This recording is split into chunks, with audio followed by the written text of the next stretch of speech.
안녕하십니까. 저희 기능학 사이트에 오신 것을 축하드립니다. 우선 오늘 제가 말씀드릴 내용은 간단하게 기능학 진료를 어떻게 하는가에 대해서 말씀을 드리고, 또 기능학 진료의 첫 단계인 일반 혈액검사의 최적 범위 분석을 대해서 말씀드릴까 합니다.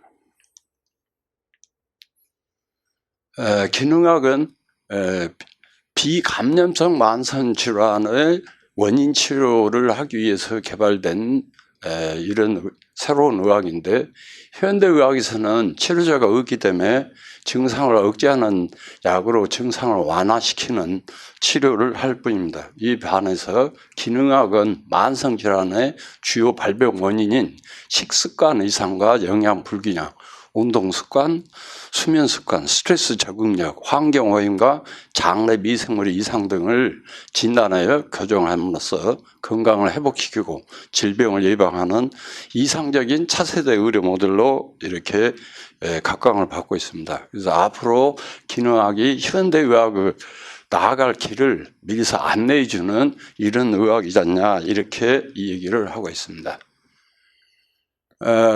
우리나라 사람의 사망 원인 질환의 변화를 보면은 지난 90년 동안 아주 굉장히 많은 변화가 있었는데요. 저희들이 새마을 운동을 하면서 심혈관 질환이 급속히 증가했고, 그 이후에 우리는 암 발생이 많아서 우리가 IMF를 지나면서 암 사망률이 1위가 된 이런 나라로 이렇게 탈바꿈하게 되어 있습니다. 이와 같이 우리나라 사람의 사망 원인 질환이 왜 이렇게 바뀌었는가를 그 원인을 보면은 대개 생활 습관의 변화, 이것은 음식과 영양의 변화. 우리가 통상 먹는 음식이 농업이든 축산이든 어업이든 전부 다 산업화되면서 가축 사육을 하고 또 양식을 하고 이런 음식을 먹고 가공식품을 먹고, 또한 운동을 잘 안 하게 되고 흡연, 과음 이런 것이 하나의 요인이고, 정신 사회적인 인자로 중요한 게 스트레스를 우리가 지적할 수 있겠죠. 또한 환경 오염으로 토양, 물, 공기의 오염, 미생물의 오염, 자외선, 방사선 노출 이런 것들이 질병이 변화되는 가장 큰 원인으로 이렇게 알려지고 있습니다. 일반적으로 현대의학을 하는 의사들은 전문 의사들이라 할지라도 환자의 습관과 환경이 질병을 일으켰는지는 요거는 조사를 안 하고 대개 질병만을 보고 약물 치료를 해서 대개 증상만을 조절을 해줍니다. 그러나 증상 치료로는 절대 질병이 완치가 되지 않고 평생 동안 약을 먹어야 되는 그런 문제점을 안고 있습니다. 또한 약독 또한 평생 동안 쌓이는 이런 결과를 초래하겠죠.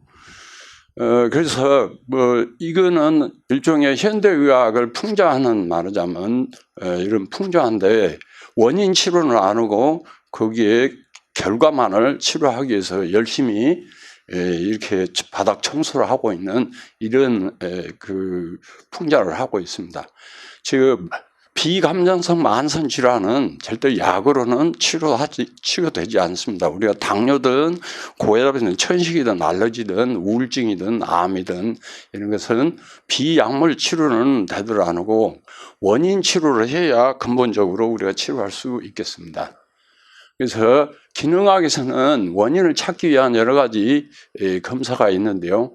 일반 혈액검사는 통상적으로 우리가 의료보험에서도 커버해 줄 수 있는 이런 검사들입니다. 그러나 일반 혈액검사는 통상적인 그 판독 방법이 일반 의사하고는 달리 다른 방법을 택하고 있습니다. 그것은 다음 말씀드리기로 하고요.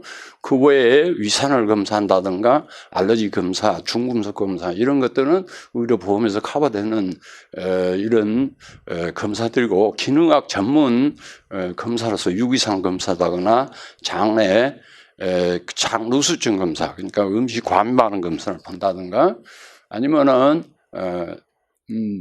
유기산 검사다거나 중금속 검사, 타액 호르몬 검사, 그 외에 여러 가지 소변으로 호르몬을 본다든가 장 기능 검사한다든가 등등 다양한 검사들이 있습니다. 이런 검사 항목들은 환자마다 다르며 대개는 진료 의사가 대면 진료나 설문지 내용을 분석해서 결정을 하지만은 통상적으로 간단한 경우는 일반 그 검사만으로도 충분합니다. 다만 난치병인 경우는 통상적으로 기능학 전문 검사를 해야 되겠습니다. 그래서 일반 혈액 검사는 통상적으로 일반 의사하고 마찬가지로 시행을 하지만은 기능학에서 하는 일반 혈액 검사는 종류 수가 60여 정도로 많고 검사 항목이 많고 일반 의사들하고는 달리 일반 의사들은 검사 결과를 참고치를 이용해서 참고치를 벗어나면은 질병이 있다 이렇게 진단을 하는데 기능학에서는 최적치 그러니까 건강 범위를 정해놓고 이 범위 내에 있을 때는 건강하고 여기를 벗어나면 건강하지 않다. 그러니까 되게 그 몸이 불편해서 종합검진을 했는데 아무 이상이 없는 경우가 많을 거예요.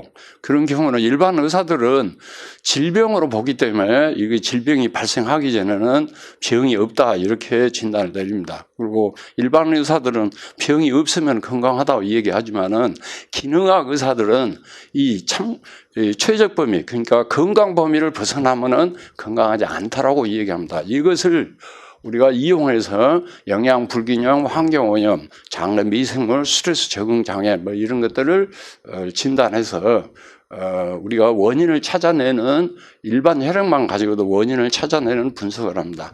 이와 같은 분석들은 인간의 두뇌보다는 컴퓨터로 분석하는 것이 빠르고 더 정확하다 이렇게 알려지고 저희들이 개발한 MDS는 국내 최초로 개발되는 최적 범위를 이용한 분석 프로그램인데 지난 9년 동안 많은 기능의학 의사들이 기능학 진료 첫 번째 검사로 많이 이용이 돼서 어느 정도 검증이 돼 있는 프로그램입니다.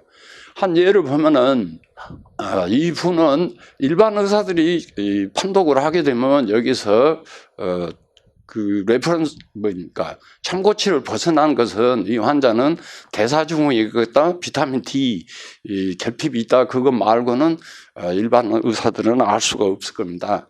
이거를 우리가 최적 범위를 표시를 해보면 최적 범위를 벗어난 경우는 이렇게 10여 개 이상 아마 15개 정도 이상 있을 것이라고 이렇게 생각이 드는데 이런 것들을 조합해서 발병 원인과 기전을 우리는 찾아낼 수 있습니다. 이와 같은 것을 조합하고 그 원인을 찾는 것은 이게 인간의 두뇌로 어렵다는 겁니다. 컴퓨터를 이용해서 분석을 하게 되면 버튼만 누르면 순간적으로 다음과 같은 결과가 납니다. 이 환자는 결국 정제탄수화물을 많이 먹었고 운동을 안 했던가 정제탄수화물을 많이 먹었을 것이다. 비타민 D 부족할 것 같다. 장이 오염되어 있다. 그 다음에 스트레스를 좀 많이 받는 것 같고 환경오염으로 아마 중금속이 오염되어 있을 것 같다. 이렇게 나옵니다. 뭐 이것을 갖고 우리는 이분이 식습관이 안 좋고 장이 오염됐고 환경 오염도 있고 그 다음에 스트레스 관리가 잘 안 된다 이런 것을 알 수가 있습니다. 이와 같은 일반 혈액 검사의 그 최적 범위를 이용해서 하는 이런 분석은 기존 분석과 다른 거는 기존 분석에서는 질병이 있냐 없냐만을 따집니다. 그것은 참고 범위를 이용해서 하는데 아까 말씀드린 대로 기능학에서는 최적 범위를 이용해서 병의 원인만 찾는 것이 아니고 그 병의 발생 기전, 병명만을 찾는 것 아니고 병의 원인이나 발생 기전까지 이렇게 우리는 찾을 수가 있습니다. 다만 이와 같은 예측치는 그 정확도가 그렇게 높지 않기 때문에 통상적으로 우리는 꼭 확인 검사를 하라 이렇게 얘기를 합니다. 어떤 환자가 기능학 진료를 받은 것이 좋을 것인가? 현대의학으로 치료해도 효과가 없는 경우 아토피, 알러지, 천식, 관절, 우울증, 위식도 역류증, 갑상선 질환, 여성 호르몬의 이상, 건선, 류마티스 등 자가면역 질환이든가 치매, 이명, 파킨슨병, 암 등 일반적으로 현대의학에서는 원인 치료를 않기 때문에 이런 병들이 어떻게 생겼는가를 알 수가 없고 대증요법을 하기 때문에 통상적으로 치료를 해도 낫지 않는다고 잘 알려져 있는 병들입니다. 이런 것들은 기능학 검사를 하면 굉장히 원인을 찾고 우리가 질병을 관리하는데 또 이따은 우리가 완치하는 이런 케이스를 왕왕 보게 됩니다. 또한 두 번째 문제로는 영역으로는 질병이 2개 이상 진료과에서 복합진료 받아야 할 경우, 그러니까 여러 가지 질병이 있는 경우라든가 원인 미상의 증상이나 질병이 있는 경우, 건강 증진을 위해서 종합검진을 하는 경우, 아니면 예비 임신 못하거나 예비 부부들이 건강 진단을 하는 경우, 이런 경우는 기존의 건강검진을 하는 거는 질병이 발생하기 전에는 건강하다고 판독을 하는데, 기능학 검진에서는 질병이 생기기 전에도 불편한 증상의 원인을 우리가 찾아낼 수 있고, 또 증상이 없더라도 대상자의 건강에 위험인자들을 미리서 우리는 찾아서 건강관리를 해드릴 수 있기 때문에 아마 건강검진도 굉장히 좋은 이런 진료법이지 않냐 이렇게 생각됩니다. 결론적으로 말씀드리면 질병이 있으면은 약만 먹지 말고 기능학 진료를 해서 원인 치료를 해서 건강을 회복을 하고, 불편한 증상이 있는 경우 이것은 병으로 진행하기 전에 원인 치료를 해서 건강을 회복하도록 하신 게 기능학의 진료 목표다. 기능학 진료의 첫 단계는 일반 혈액 검사를 최적 범위로 분석하는 겁니다. 그래서 이 방법은 통상적으로 건강에 영향하는 인자의 대부분을 우리가 파악할 수 있기 때문에 질병이나 증상의 원인을 알 수 있는 가장 경제적인 방법이고 효율적인 방법으로 알려져 있습니다. 건강한 분은 통상 기능학 검진으로 얼마나 건강한지, 건강에 또 위험 요소가 뭐가 있는가를 찾아낼 수가 있고, 당뇨병, 고혈압, 고지혈, 아토피, 천식 등등의 대부분의 만성 질환은 MDS 분석으로 우리가 원인을 찾아서 치료할 수 있습니다. 간단한 만성 질환은 일반 혈액 검사의 최적 범위 분석을 하는 MDS 프로그램만으로도 원인 치료가 가능하고, 해결이 되지 않거나 복잡한 만성 질환을 갖는 경우는 기능학 전문 검사를 권유합니다. MDS는 대부분의 기능학 진료기관에서 이용할 수 있습니다. 진료의사하고 협의하시면은 여러분들이 쉽게 할 수 있는 검사입니다.